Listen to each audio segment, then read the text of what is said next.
তোমাকে খুঁজি, আমি তোমাকে দেখি, আমি তোমার প্রেমের কবিতা লিখি।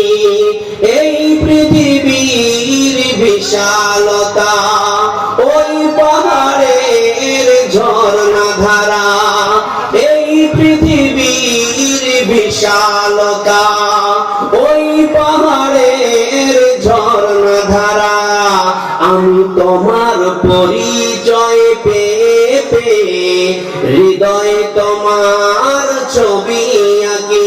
আমি তোমাকে খুঁজি, আমি তোমাকে দেখি, আমি তোমার প্রেমের কবিতা লিখি। গড়েছ তুমি এই পৃথিবী জাহান, তুমি অসীম, তুমি মহান, তুমি পৃথিবীর পালনকারী, তুমি প্রভু বিশ্বজামি। আমি তোমাকে খুঁজি, আমি তোমাকে দেখি, আমি তোমার প্রেমের কবিতা লিখি। আমি তোমাকে খুঁজি, আমি তোমাকে দেখি, আমি তোমার প্রেমের কবিতা লিখি।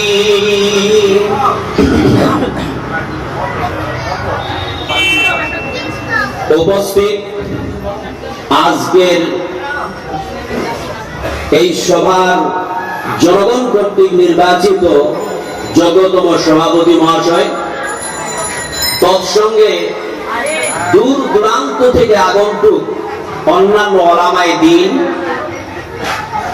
এবং আমার সামনে বসে থাকা আমার তরুণ যুবকেরা, আমার বাপজিরা, পর্দার অন্তরালে পর্দা নসিনা আমার মা ও বোনেরা, আপনাদের সকলকেই আমার অন্তরের অন্তরস্থল থেকে, আমার হৃদয়ের গহীন থেকে ইসলামিক সম্ভাষণে জানাই আসসালামু আলাইকুম ওয়া রাহমাতুল্লাহি ওয়া বারাকাতুহু। আপনাদের সকলের উপরে আল্লাহর শান্তি, আল্লাহর রহমত, আল্লাহর বরকত একত্রিতভাবে বর্ষিত হোক। সকলে বলুন আমিন। সর্বপ্রথমে সেই মহান মহিয়ান আল্লাহ তাআলার প্রশংসা, জিনার আদেশে, জিনার ইচ্ছায় আজ আমরা এই ঠাকুর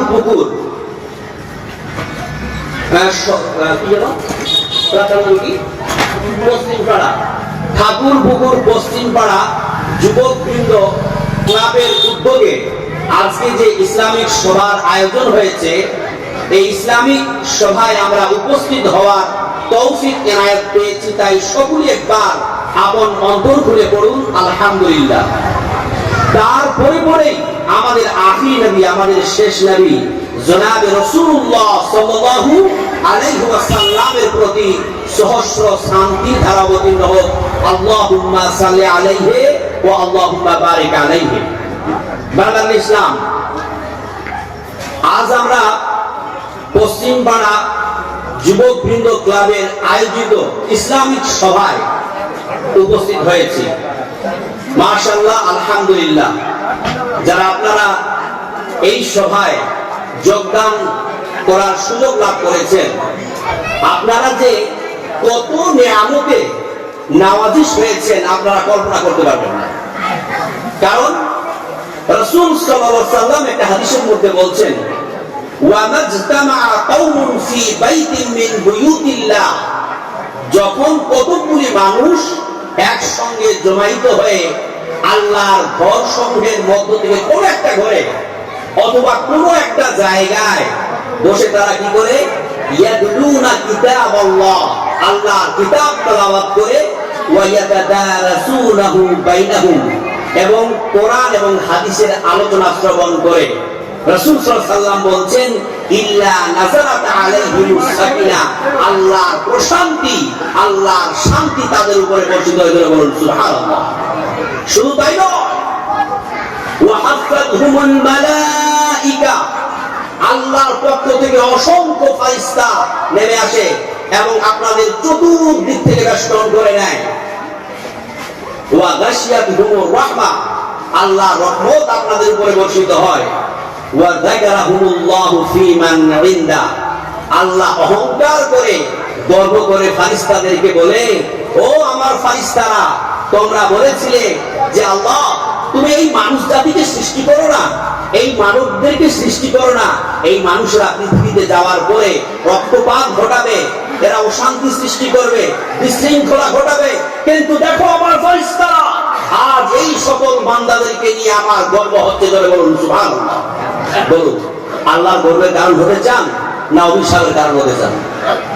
বিশ্বাস করুন আমার মুসলমান ভাইরা, যারা এই মুহূর্তে ইন দা মিন টাইম এখানে বসে এই কোরআন এবং হাদিসের আলোচনা শ্রবণ করছেন, আল্লাহর কসম করে বলি আপনাদের সকলের উপরে আল্লাহর রহমত বর্ষিত হচ্ছে এবং আপনাদের সকলকে নিয়ে আল্লাহ তাআলা গর্ব করছে ফারিস্তাদের মাঝে। ধরে বলুন সুবহানাল্লাহ। সুতরাং এটা নবী সাল্লাল্লাহু আলাইহি ওয়াসাল্লামের মাহফিল, মুহাম্মদ সাল্লাল্লাহু আলাইহি ওয়াসাল্লামের মাহফিল। এই মাহফিলে বসা, এই মাহফিলে বসে শ্রবণ করার একটা আদব ও কায়দা আছে। আপনারা যারা বসে আছেন, ইনশাআল্লাহ তাআলা একটা বিষয়ের উপরে আলোচনা হবে। আমি মুহাম্মদের সিরাতের উপরে কথা বলবো ইনশাআল্লাহ। আপনারা একটু মন দিয়ে বসুন এবং ধৈর্য ধারণ করে শ্রবণ করুন। আপনারা যখন শুনবেন তখন আপনাদের কানটাকে সিগারেট নাই করে দিবেন, যাতে করে একটাও শব্দ আপনাদের কর্ণ থেকে মিস না হয়ে যায়, যাতে করে প্রত্যেকটা শব্দ আপনারা বুঝতে পারেন। আমার মুসলমান ভাইরা, বলুন তো, এই যে আপনাদের পশ্চিম পাড়া যুবক বৃন্দ, এই যে ক্লাব, এই ক্লাবের যারা সদস্য, তারা যে এই ওয়াজ মাহফিলের একটা আয়োজন করলেন কি জন্য, এবং আপনারা যে এখানে এসেছেন কোরআন হাদিসের আলোচনা শ্রবণ করছেন কি জন্য? একটা উদ্দেশ্য আছে, তাই কিনা বলুন? উদ্দেশ্য তো একটা আছে অবশ্যই। এই যুবক বৃন্দরা আপনাদেরকে নিয়ে একটাই উদ্দেশ্য কামনা করেছে যে আল্লাহ আমাদেরকে এই পৃথিবী ছেড়ে একদিন চলে যেতে হবে, আমরা তো চিরদিন আর পৃথিবীতে থাকবো না, যাতে করে এই পৃথিবী ছেড়ে যখন আমরা চলে যাব পরকালে যাতে করে তোমার জান্নাতের বাসিন্দা আমরা হতে পারি। সুবহানাল্লাহ। এই পৃথিবীর প্রত্যেকটা মানুষের একটা মরণের পরে যাতে করে তোমার জান্নাতে আমরা যেতে পারি, তোমার ওই জাহান্নামের কঠিন শাস্তি আমরা বরদাস্ত করতে পারবো না, তোমার ওই জাহান্নামের কঠিন আগুনের তেজস্ক্রিয়তা আমরা সহ্য করতে পারবো না। আল্লাহ, এই দুনিয়ার আগুনকে যখন আমরা সহ্য করতে পারি না, তখন ওই দিনে যখন আমাদেরকে জাহান্নামে দেওয়া হবে, তখন ওই জাহান্নামের ওই কঠিন আগুনের তাপ আমরা কি করে বরদাস্ত করব? তাই আল্লাহ আমরা কি করেছি, মানুষদেরকে কোরআন হাদিসের আলোচনা শ্রবণ করার জন্য একটা সুযোগ করে দিয়েছি, একটা সভার আয়োজন করেছি। এখান থেকে আমরা একটাই কামনা করি, সওয়াব বা নেকি। আর এই নেকির বিনিময়ে যাতে করে আল্লাহ আমরা তোমার জান্নাতের মালিক হতে পারি, ঠিক কি? সবারই একটাই চাওয়া।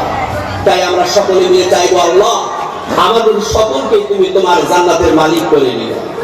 মালিক তুমি জান্নাতে, তোমার পাশে আমার একটি ঘর বানিয়ে দিও।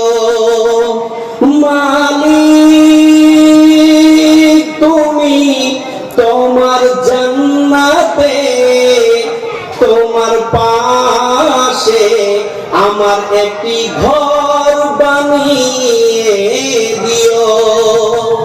সেই বিভীষিকাময় মহাদিনে তোমার আরশে করে নিও।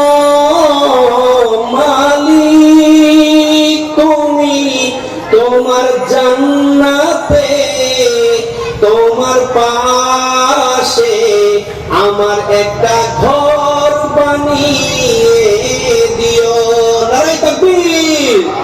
আমার মুসলমান ভাইরা, আমাদের সকলের আশা কামনা যে আল্লাহ ওই কঠিন কিয়ামতের দিনে আমাদেরকে তোমার আরশের মধ্যে করে নিও এবং আমাদের জন্য তোমার পাশে একটা ঘর বানিয়ে দিও। এটা ছাড়া আর অন্য কিছু চাওয়ার আছে আল্লাহর কাছে? না। আমাদের নামাজ, আমাদের রোজা, আমাদের যাকাত, আমাদের সাদকা, আমাদের আমালে সালেহ, আল্লাহ সব কিছু যেন তোমার ওই জান্নাত পাওয়ার লোভে করে বলুন সুবহানাল্লাহ। আল্লাহ গো, জান্নাত পাওয়াই লাগবে। জান্নাত পাওয়াই লাগবে। জান্নাত যদি আমরা না পাই, আল্লাহ তোমার ওই জাহান্নামের আযাব আমরা সহ্য করতে পারবো না। তাহলে জান্নাত লাগবে, তাই না? তাহলে জান্নাত যে আমাদের লাগবে, জান্নাত যে আমরা চাই, তাহলে জান্নাতের কর্ম করা লাগবে না? তাহলে আপনাদেরকে জানতে হবে, আমাদের সকলকে জানতে হবে যে আমরা কি করলে জান্নাত পাবো, তাই কিনা? শুনুন, আল্লাহ তাআলা পবিত্র কোরআন কারীমের মধ্যে আমাদের জন্য জান্নাতের ঘোষণা দিচ্ছেন। কোন আয়াতে? আয়াতটি শুনুন।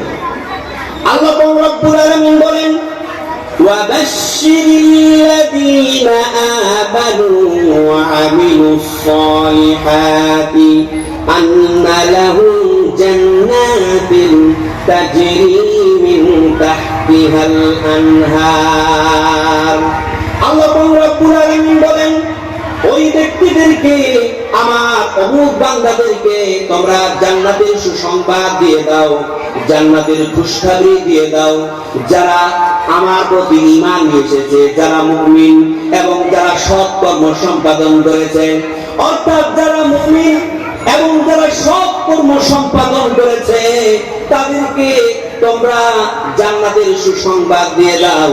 এমন এক জান্নাতের সুসংবাদ দিয়ে দাও যেই জান্নাতের তলদেশ দিয়ে নহর প্রবাহিত। ধরে বলুন সুবহানাল্লাহ। কোন জান্নাত? Attention please. কোন জান্নাত বলুন? এমন এক জান্নাত যেই জান্নাতের তলদেশ দিয়ে কি প্রবাহিত? নহর প্রবাহিত। বলুন, এই জান্নাতের ওয়াদা আল্লাহ যে উক্ত আয়াতে দিলেন তাদের জন্য, তাদের জন্য যারা মুমিন, যারা মুমিন, যারা প্রকৃত মুমিন, যারা কামিল মুমিন, তাদের জন্য আল্লাহ তাআলা এই আয়াতের মধ্যে জান্নাতের সুসংবাদ দিলেন। এমন জান্নাতের সুসংবাদ দিলেন যেই জান্নাতের তলদেশ দিয়ে নহর প্রবাহিত। করে বলুন সুবহানাল্লাহ। আমার মুসলমান ভাইরা, যদি আপনি জান্নাত যেতে চান, জান্নাত যদি পেতে চান, প্রকৃত মুমিন হতে হবে, কামিল মুমিন হতে হবে। যদি আপনি কামিল মুমিন না হতে পারেন, তাহলে আপনি জান্নাত যেতে পারবেন না। কিন্তু একটা হাদিস করে দেখুন।